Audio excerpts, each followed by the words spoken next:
السلام عليكم ورحمة الله تعالى وبركاته. أعوذ بالله من الشيطان الرجيم. بسم الله الرحمن الرحيم.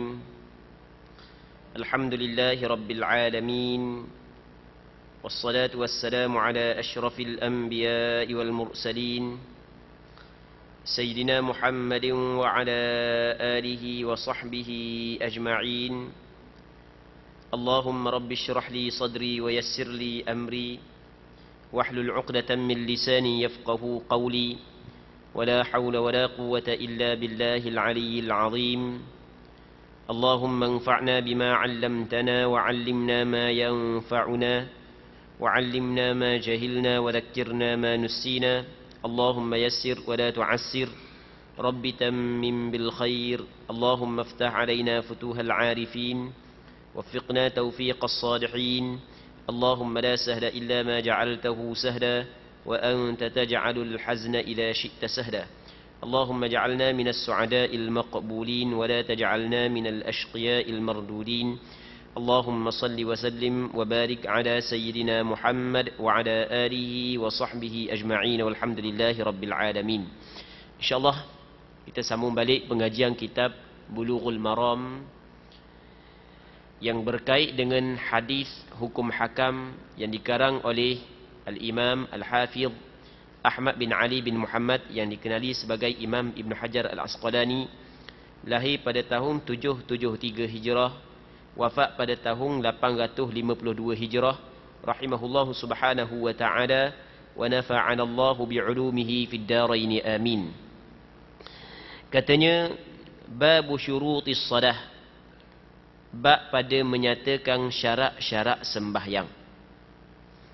Muslimin muslimat yang dirahmati oleh Allah Subhanahu wa taala, ibadat sembahyang adalah rukun Islam. Ibadat sembahyang adalah hubungan di antara hamba dengan Allah Subhanahu wa taala. Ibadat sembahyang ada cara yang dituntut oleh syarak supaya kita buat. Di antaranya adalah sebelum daripada sembahyang ada syarat-syarat yang perlu kita kena penuhi. Okey, ni kita nak masuk dalam perbincangan syarat sembahyang. Cuma kita kena tahu bahawasanya syarat sembahyang dia terbahagi kepada dua. Yang pertamanya syarat wajib, yang keduanya syarat sah. Dia syarat wajib, dia berbeza dengan syarat sah. Maksud syarat wajib adalah apabila orang ni cukup syarat-syarat wajib, maka wajib atas dia mengerjakan sembahyang. Kalau tak cukup syarat wajib, tak wajib dia sembahyang. Syarat wajib yang pertama Islam. Orang kafir tak wajib sembahyang.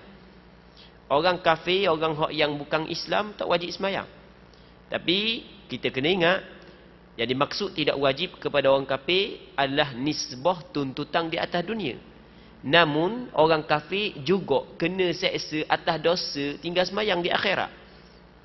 Memang tidak ada tuntutan ke atas orang kafir di atas dunia, tapi orang kafir tetap berdosa, tetap diseksa kerana meninggalkan sembahyang. Dalilnya dalam Al-Quranul Karim ada ayat Allah Subhanahu wa taala berfirman, ما سلككم في سقر قالوا لم نكن من المصلين ولم نكن نطعم المسكين وكنا نخوض مع الخائضين وكنا نكذب بيوم الدين حتى أتانا اليقين. Jadi malaikat tanya, apa mu ni duduk dalam neraka Saqar Sebab dia kata kami dulu bukan dari kalangan orang yang sembahyang. Kami tidak memberi makan kepada orang miskin. Kami mengarung bersama dengan orang yang mengarung, duk kata kepada agama Allah Subhanahu wa taala, duk kata kepada Rasulullah. Wa kunna nukadzibu biyaumiddin, dan dulu kami mendustakan hari pembalasan. Ni sifat orang kafir. Jadi orang kafir kena seksa juga atas dosa dia meninggalkan sembahyang. Lalu tu kata ulama, Islam adalah syarat wajib sembahyang. Maksudnya orang kafir tak wajib sembahyang nisbah tuntutan di atas dunia. Namun di negeri akhirat tetap orang kafir kena seksa di atas meninggalkan sembahyang. Muslimin muslimat yang dirahmati oleh Allah Subhanahu wa taala.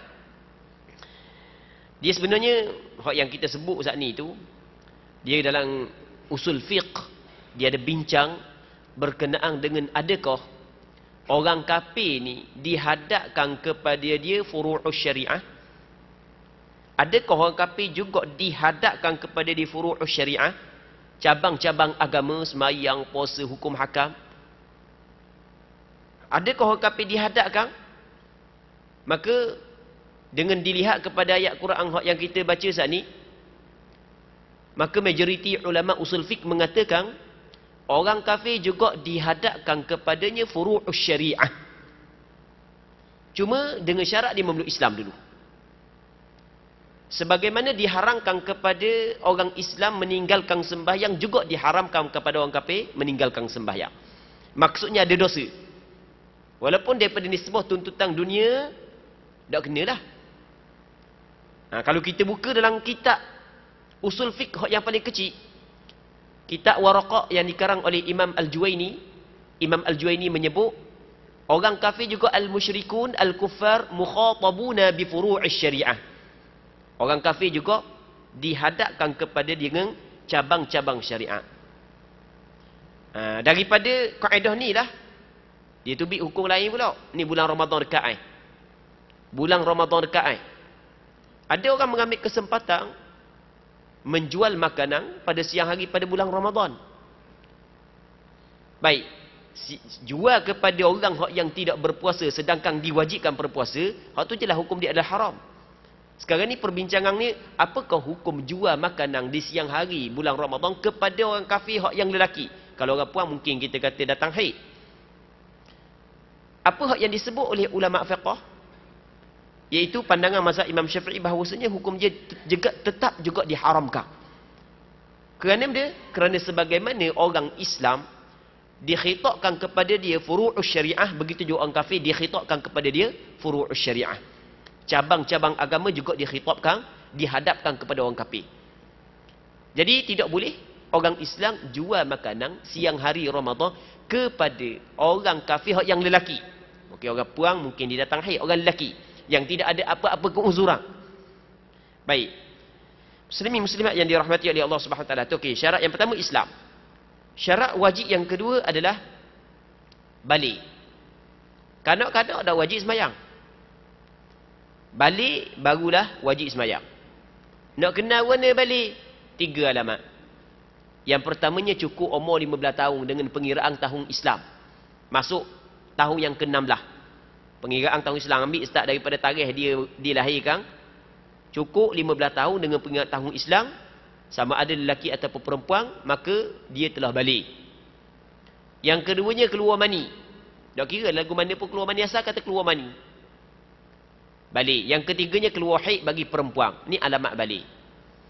Adapun kanak-kanak yang belum lagi balik, tak wajib dia sembahyang. Budak anak kita baru umur 8 tahun, tak wajib sembahyang. 7 tahun, tak wajib sembahyang. 9 tahun tapi tak balik lagi, tak wajib sembahyang. Maksudnya, tidak sembahyang tak ada dosa pun. Tapi, wajib atas ayah dia didik. Ajar start daripada kecil lagi. Ajar start daripada kecil lagi.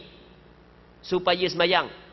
Umur 7 tahun, masuk umur 8 tahun dengan pengiraan tahun Islam, wajib kepada ayah dan mak dia suruh anak dia sembahyang. Nabi sallallahu alaihi wasallam bersabda, "Muru auladakum bis-salati wa hum abna'u sab'in." Mu kena suruh. Mau ayah jangan pandai beranak saja. Oh, kalau cakap kita kau, jangan pandai beranak saja. Suruh. Tu cakap dengan nungasah. Mu kena suruh. Anak-anak mu sembahyang ketika umur dia 7 tahun. Cukup umur 7 tahun mu kena suruh sembahyang. Kadang-kadang orang kita ni, dia sayang anak dah kena tepat. Dah anak tidur lewat dah malang, esok nak periksa. Anak tidur lewat dah malang duk layang ke bola. Anak tidur lewat dah malang lewat main balik futsal. Jadi mak tu biarlah tak payah gerak lagi lah, biarlah dia tidur siang ke dia. Oh, siang. Padahal tak sedar. Punca daripada dia saat ni tu nyanyi anak dia di negeri akhirat. Menderita anak dia negeri akhirat kerana meninggal tiang agama. Itu adalah satu benda yang salah, yang dilakukan oleh sebahagian daripada ibu bapa dalam mendidik anak. Kita kena ingat, dalam apa jua kita kena mendahulukan tuntutan agama. Sebenarnya siang-siang ni adalah kita kena tepat dengan apa yang diperintah oleh agama. Muslimin muslimat yang dirahmati oleh Allah Subhanahu wa taala. Jadi, yang pertama Islam, yang keduanya balik, yang ketiganya berakal. Orang gila tak wajib sembahyang. Tapi kalau orang gila nak sembahyang, lock ke dia lah. Dia mari masjid nak sembahyang etek, jadi makmum, biar lock ke dia lah. Jangan gambar pula. Melainkan kalau duduk kecing, duduk begok dalam masjid tu lain lah, ikut dia lah. Okey, yang ketiga. Yang keempatnya, kena suci daripada haid dan nifas. Perempuan yang datang haid, datang nifas, tak wajib dia sembahyang. Okey, ni syarat wajib. Manakala syarat sah lain pula. Syarat sah lain pula. Syarat sah di antaranya, nanti kita akan cerita pula lepas-lepas ni selesai. Di antaranya, ni, hak yang disebut dalam hadis ni. Mana? An Ali ibn Talqin radhiyallahu anhu qala qala Rasulullah sallallahu alaihi wasallam, "Idza fasa ahadukum fi ssalati falyansarif wal yatawadda wal yu'id as-salata." Rawahu al-khamsah wa sahahahu Ibn Hibban. Daripada Ali bin Talq radhiyallahu anhu katanya, Rasulullah sallallahu alaihi wasallam pernah bersabda, apabila seseorang di antara kamu ketuk dalam solatnya, maka hendaklah dia keluar daripada solatnya dan hendaklah dia berwuduk, lalu hendaklah dia mengulangi solatnya. Hadis ni diriwayatkan oleh 5 orang ulama hadis dan dinilai sahih oleh Imam Ibn Hibban. Muslimin muslimat yang dirahmati oleh Allah Subhanahu wa taala. Jadi dalam hadis ni Ali bin Talq menceritakan Rasulullah sallallahu alaihi wasallam bersabda, apabila orang tu tengah semayang dia ketuk. Dia fasa ni maksudnya keluar angin daripada dubur tanpa bunyi. Cakap kita ketuk lah. Mudah-mudah. Sebab dia ketuk ada bunyi kuat, ada hak yang tak bunyi, ketuk belaka. Jadi tengah semayang ketuk. Maka kata Rasul, hendaklah dia keluar daripada semayang. Sebab dia Rasul suruh keluar daripada semayang? Kata ulama ini menunjukkan bahawasanya ketuk ia membatalkan sembahyang. Ketuk ia membatalkan wuduk dan membawa kepada membatalkan sembahyang, kerana di antara syarat sah sembahyang adalah mesti kena suci daripada hadas, sama ada hadas kecil ataupun hadas besar. Dan hendaklah dia berwuduk. Lepas daripada dia ketuk, dia kena keluar daripada sembahyang, lepas tu dia ambil wuduk. Lepas tu wal yu'idis salah, dia kena ulang balik sembahyang, start daripada awal. Duduk assalamualaikum dah, sikit lagi. 3 saat lagi nak habis. Assalamualaikum, dak sapa, dak dang sapa kum, hak bawahnya tu bik dulu. Dak cakap nak tahan dah. Senak perut baham dia, tak tahu makan nasi metah ke mana, tak tahu. Roknya ketuk dak sekarang. Okey, kata ulama batal sembahyang. Apabila batal, dia ambil wuduk, lepas tu dia kena sembahyang semula. Wajib ke sembahyang semula? Kena tengoklah. Kena tengok. Mana pula kena tengok? Dak wajib sembahyang mula ke? Dah sembahyang batal dah, kena tengok sembahyang dia. Kalau sembahyang sunat, dak wajib sembahyang mula, sembahyang sunat. Kalau sembahyang fardu, baru wajib sembahyang mula. Jadi dia ketuk sana, sembahyang sunat ada, dak wajib sembahyang mula. Cuma hak comel sembahyang mula lah. Kalau sembahyang fardu, kena sembahyang mula. Wajib kena sembahyang semula, sebab sembahyang yang pertama tidak sah. Hadis ni dinilai sahih oleh sebahagian daripada ulama hadis. Namun ada juga sebahagian yang lain menilai hadis ni dhaif. Walaupun ada sebahagian daripada ulama menilai hadis ni dhaif, tapi hadis ni mempunyai syawahid, penyokong-penyokong daripada hadis-hadis sahih yang lain. Di antaranya hadis yang dikeluarkan oleh Imam Muslim. Nabi sallallahu alaihi wasallam bersabda, "Idza wajada ahadukum fi salatihi, idza wajada ahadukum fi batnihi syai'an, akhraja minhu syai'un am la, fala yakhrujanna minal masjid hatta yasma'u sautan aw yajida riha." Kata Rasulullah. Di tengah sembahyang, tiba-tiba dia dapati sesuatu dalam perut dia. Tapi fa ashkala alaih, dia muskilah. Keluar kedok keluar kedok, ketuk kedok Maka kata Rasulullah, jangan dia keluar daripada masjid sehingga bunyi ataupun keluangi. Bunyi ataupun keluangi. Barulah boleh dia keluar daripada masjid. Jadi jelas hadis ni sahih, menunjukkan bahawasanya ketuk yang membatalkan solat. Muslimin muslimat yang dirahmati oleh Allah Subhanahu wa taala. Jadi hadis ni kita dapat ambil hukum dia. Yang pertamanya, ketuk yang membatalkan solat. Itu yang pertama. Yang keduanya, apabila orang tu semayang, dia ketuk, maka hendaklah dia keluar daripada semayang. Sebab Rasul kata, fal yang sarif, lamul amri, suruh kena keluar, wajib kena keluar daripada semayang. Jangan biar ketuk, pakai terus je. Tak boleh, hukum dia adalah haram. Tidak boleh kita melakukan perbuatan sembahyang tanpa ada wuduk. Allahu Rabbi. Kalau kita makmum, tak apa lagi kita imam. Kadang-kadang Allah Ta'ala uji, jangan nak main. Nasallallahu salamata wal afiyah, ketuk nak buat warna ni. Kena keluar lah. Nak buat warna lagi, keluar. Tak boleh teruskan sembahyang. Baik, kalau kita makmum, kalau tak mau keluar pun pakai duduk congok gitu, tak apa. Duduk congok gitu. Kalau tu imam takkan nak duduk congok gitu. Makmum subhanallah belaka kat belakang. Mana tu imam dia congok gitu, subhanallah. Subhanallah. Tu imam pusing ketuk selok makmum suka kali tau. Siap dengan royak dengan speaker lagi. Adalah pula khabar, minta maaf ketuk memang tak boleh sembahyang makmum kali tau. Muslimin muslimat yang dirahmati oleh Allah Subhanahu wa taala. Jadi apabila ketuk dalam sembahyang, apabila batal sembahyang, maka dia kena keluar daripada sembahyang. Dia tidak boleh meneruskan sembahyang. Hukum meneruskan sembahyang ketika kita tidak ada wudu, hukum dia adalah haram kalau disengajakan. Lepas daripada tu, dalam hadis ni kata Rasulullah, wal yatawadda, hendaklah dia berwuduk. Wajib dia kena berwuduk sekiranya sembahyang tu sembahyang fardu. Dia kena ambil wuduk semula sebab nak sembahyang balik sembahyang tadi tak sah. Lepas tu wal yu'idis salah, dia kena ulang balik sembahyang. Akad takbiratul ihram semula. Walaupun duduk salang dah. Sikit lagi. Tepuk dahi gitu dia. Allah, 3 saat lagi. Sikit lagi. Hak yang sepanjang sembahyang tu boleh tahan. Tapi hujung sembahyang dok dang juga nak tahan. Lepas juga.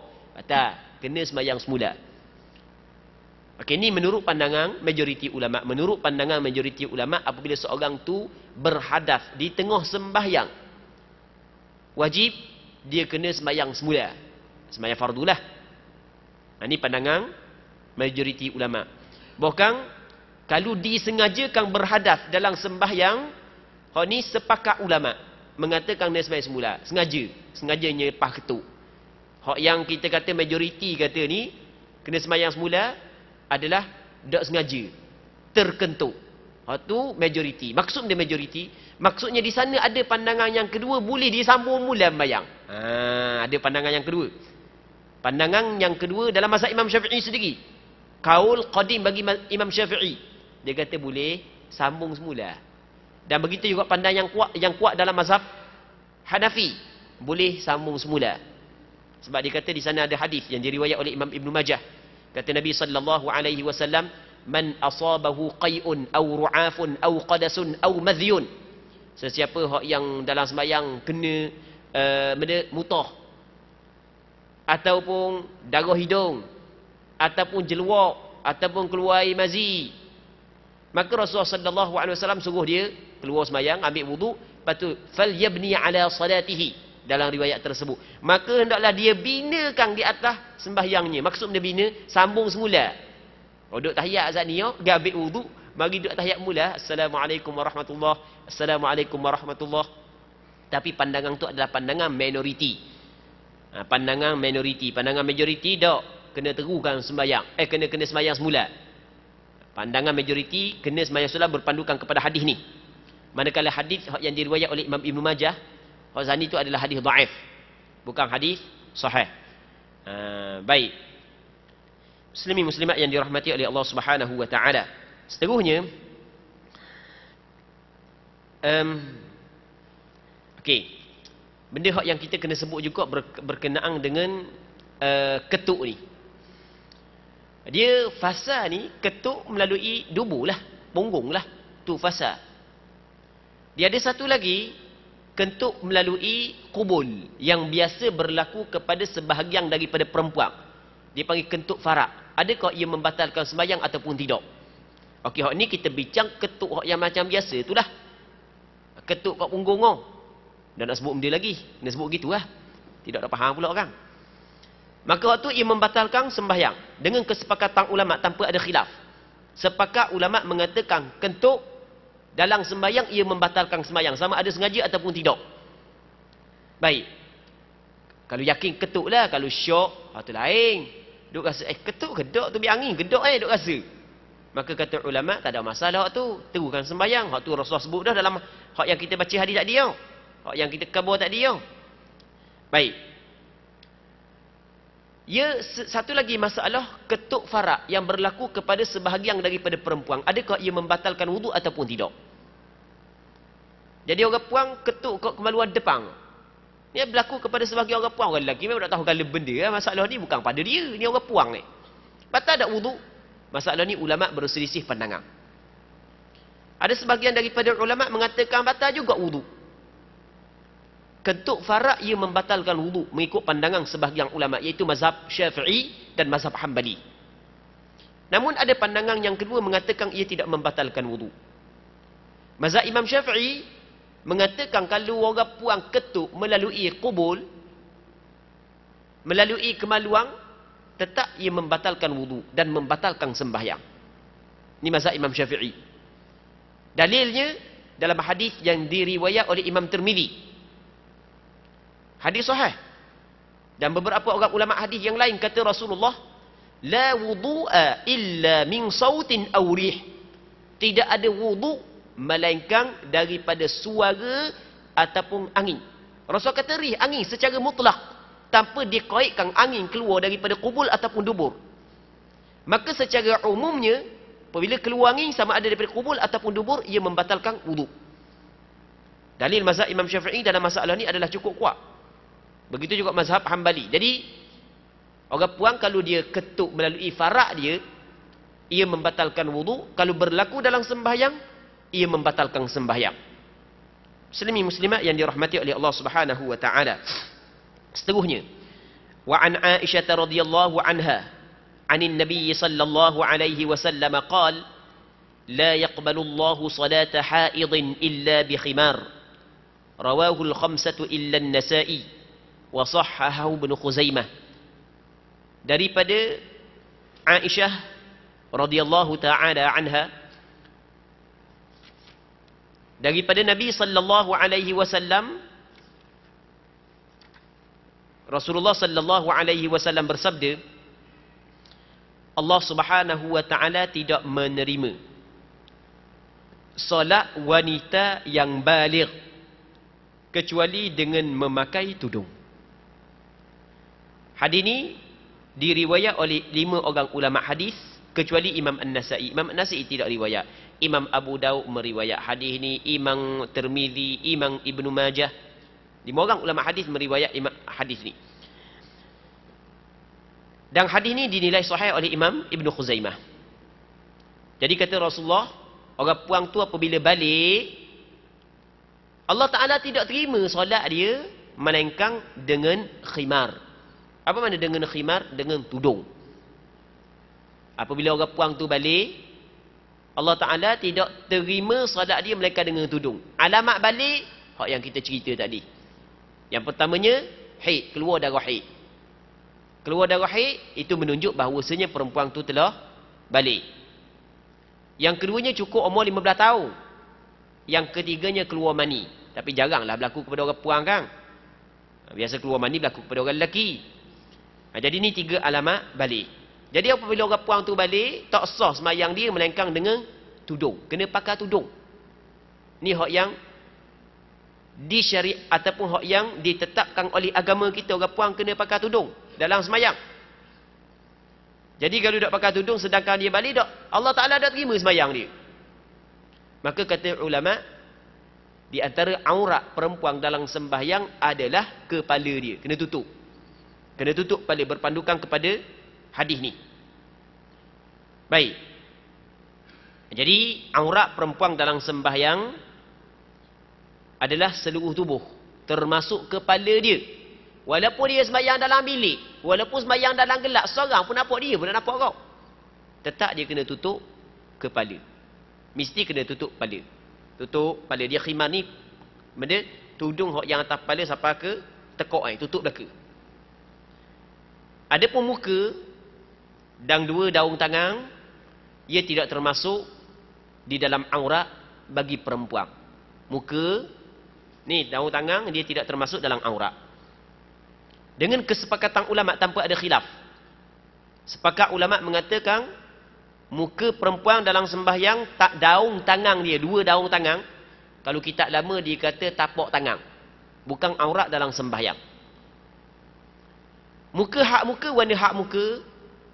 Hak muka hak yang kita belajar di dalam bab wuduk baru ni, hak yang wajib basuh muka adalah panjang dia ambil daripada tempat tumbuh rambut yang ghalib, yang kebiasaan.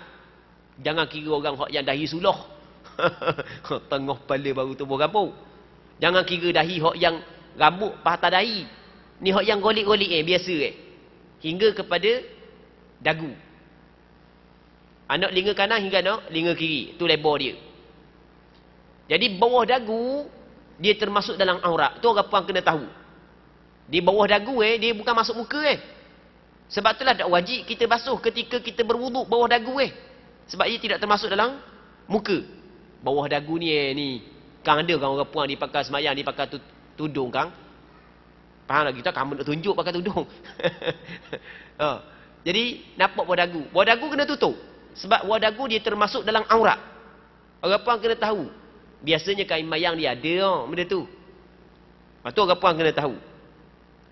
Jadi wajib dia kena tutup bawah dagu, kerana bawah dagu dia tidak termasuk dalam muka. Dan kalau tak tutup juga, orang suruh tutup, tak tutup. Jadi degil. Orang kata tutup, tak tutup.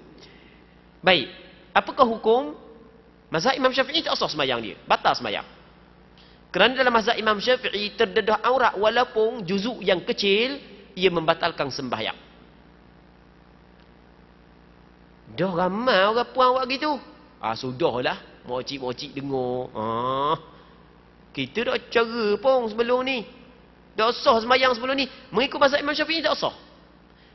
Namun, ada pandangan mazhab yang lain, bahkan majoriti ulama berpandangan bahawasanya hanya kadar yang sedikit terbuka ia dimaafkan. Walaupun aurat, tapi ia dimaafkan.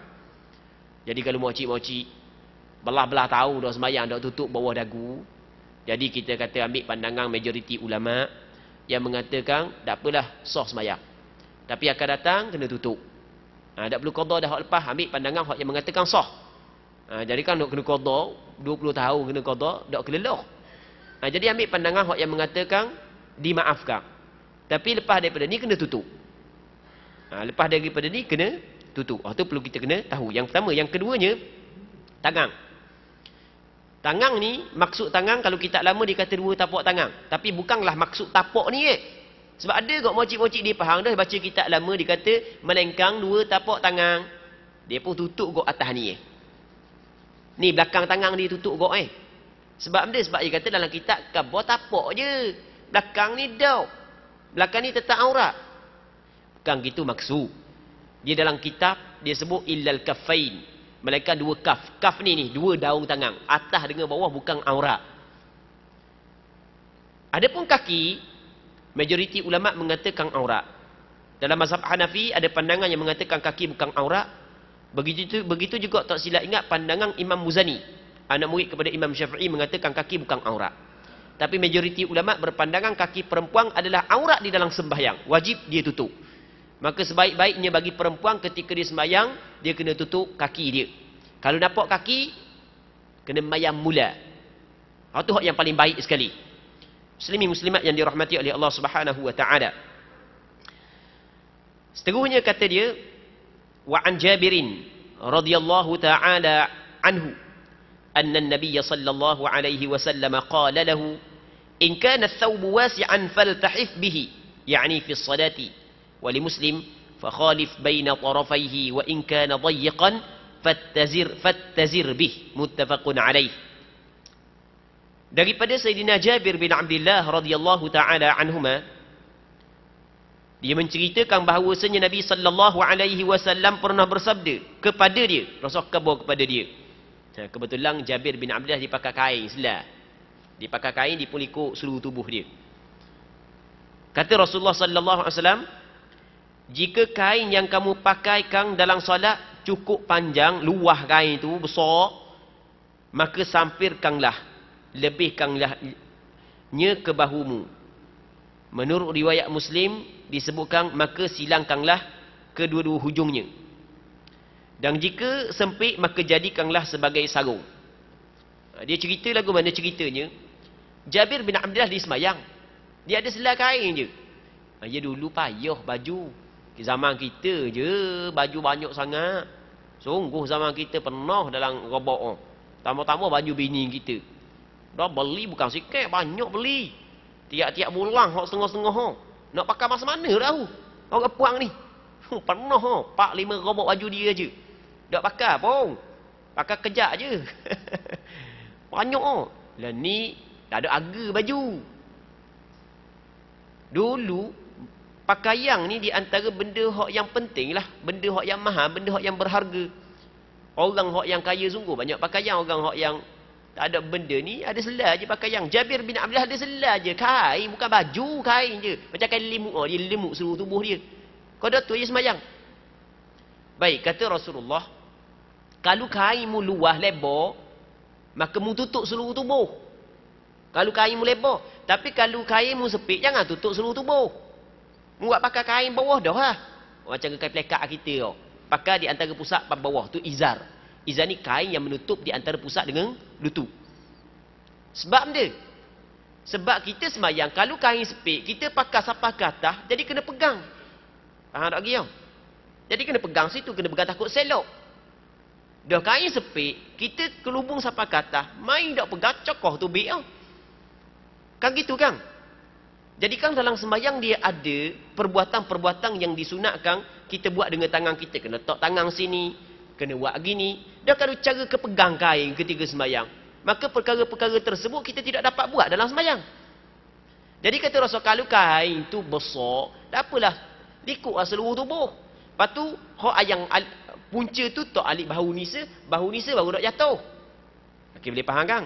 Tapi kalau kain kecil jangan buat gitu. Kalau buat gitu kita kena pegang. Jadi tangan kita duk sibuk cara pegang tu lah. Sedangkan dalam sembahyang kedudukan tangan kita ada hak yang dituntut oleh agama.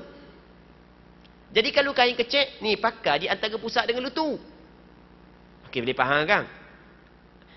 Ni kita royak cerita hak zaman tak ada pakaian mana. Zaman kita Allah banyak sangat pakaian. Melainkan kalau pergi sungai, pergi mandi, mungkin terjadi kita bawa beg suti. Lepas daripada tu, kita pun tok atas kita pergi mandi. Tiba-tiba hilang beg-beg. Kita nak semayang. Jadi yang dia lagu ni. Hilang beg. Tak kira lah orang bahang ke, beruk bahang ke. Tak kira lah. Yang penting sekarang ni tak ada.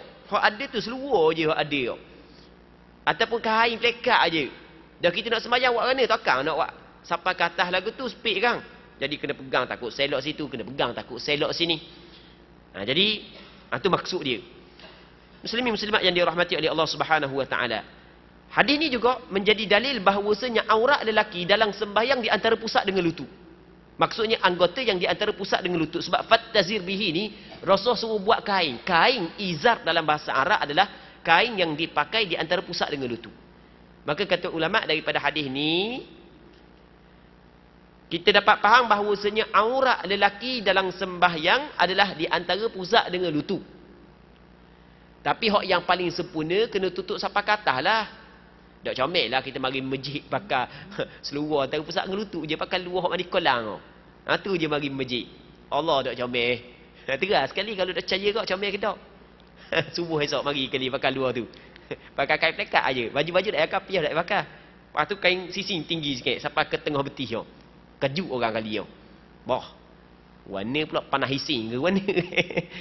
Tak pakai baju bagi masjid. Tapi daripada segi hukum memang sah lah. Sebab aurat di antara pusat dengan lutut sahaja. Okey.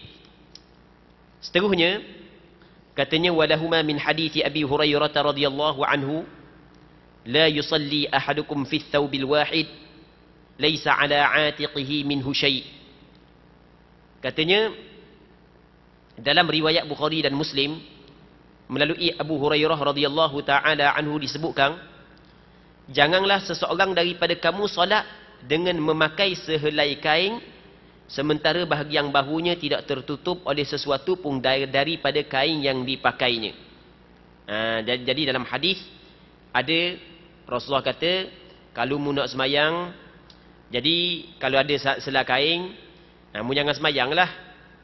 Atas bahu mu dak tutup sikit, biar kena tutup kat atas bahu mu jadi Rasulullah kata kalau selai kain, mu jangan semayang, melainkan mu kena tutup juga atas bahu mu.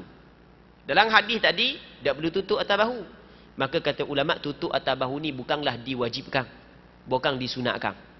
Jadi sunat bagi orang semayang, walaupun aurat di antara pusat dengan lutut, tapi sampai ke atas kena tutup jugalah. Hak tu hak yang comel. Okey, itu maksud dia. Jadi sekarang ni ada hadis hak yang Rasulullah suruh pakai kain saja. Kalau selai kain tu sepik. Ada hadis yang lain, kalau selai kain, mu jangan semayang kalau tak ada benda atas bahu mu. Maka kata ulama, hak yang Rasulullah kata jangan semayang kalau tak ada benda atas bahu mu, tak tutup bahu. Hak ni Rasulullah tekankan bukanlah wajib, bukan sunat. Hak paling comel, mu kena tutuplah bahu, pisahlah, cari suatu penutup hak yang dapat menutupkan bahagian atas. Tapi kalau tak tutup, tak ada masalah. Cuma tak comel lah, tidak sempurna lah. Daripada segi hukum, sah dah, kerana dia menutup aurat dah. Ni bagi orang lelaki. Orang puan lain pula. Hadis ni dikeluarkan oleh Imam Bukhari dan Muslim. Seterusnya, wa an ummi salamah radhiyallahu anha annaha sa'alatin nabiy sallallahu alaihi wasallam atusalli al-mar'atu fi dir'in wa khimarin bighairi izar qal idza kana ad-dir'u sabiqan yughatti dhuhura qadamayha akhrajahu Abu Dawud wa sahhahahu al-a'immah waqfah. Maksudnya daripada Sayyidatuna Ummu Salamah radhiyallahu taala anha. Ummu Salamah adalah di antara isteri Nabi sallallahu alaihi wasallam. Dan pernah kita cerita sebelum daripada ni bahawasanya Ummu Salamah bukan nama. Ummu Salamah adalah kunyah dia. Nama Ummu Salamah bukan Ummu Salamah, nama Ummu Salamah adalah Hindun. Pernah kita cerita sebelum daripada ni. Ummu Salamah di antara isteri Nabi sallallahu alaihi wasallam. Baik. Jadi katanya daripada Ummu Salamah radhiyallahu taala anha telah menceritakan bahawa dia pernah bertanya kepada Nabi sallallahu alaihi wasallam, apakah seorang wanita boleh solat hanya dengan memakai baju kurung sahaja dan tudung tanpa mengenakan kain sarung? Nabi sallallahu alaihi wasallam menjawab, jika baju kurungnya cukup panjang, maka jika baju kurungnya cukup panjang dapat menutupi dua bahagian luar kedua telapak kakinya, maka hukum dia adalah dibolehkan. Nanti insya-Allah kita akan sambung semula pada minggu akan datang. Kita berhenti di sini dululah untuk malam ni. Kita berdoa kepada Allah Subhanahu wa taala agar apa yang kita bincang ada manfaatnya dan diberkati oleh Allah Subhanahu wa taala. والله سبحانه وتعالى أعلى وأعلم. اللهم حققنا باتباع نبيك محمد صلى الله عليه وسلم ظاهرا وباطنا. اللهم اجعلنا ممن يستمعون القول فيتبعون أحسنه. اللهم إنا نسألك الإخلاص في القول والعمل. اللهم إنا نسألك الإخلاص في القول والعمل. اللهم إنا نسألك الإخلاص في القول والعمل. وصلى الله وسلم وبارك على سيدنا ومولانا محمد وعلى آله وصحبه أجمعين والحمد لله رب العالمين.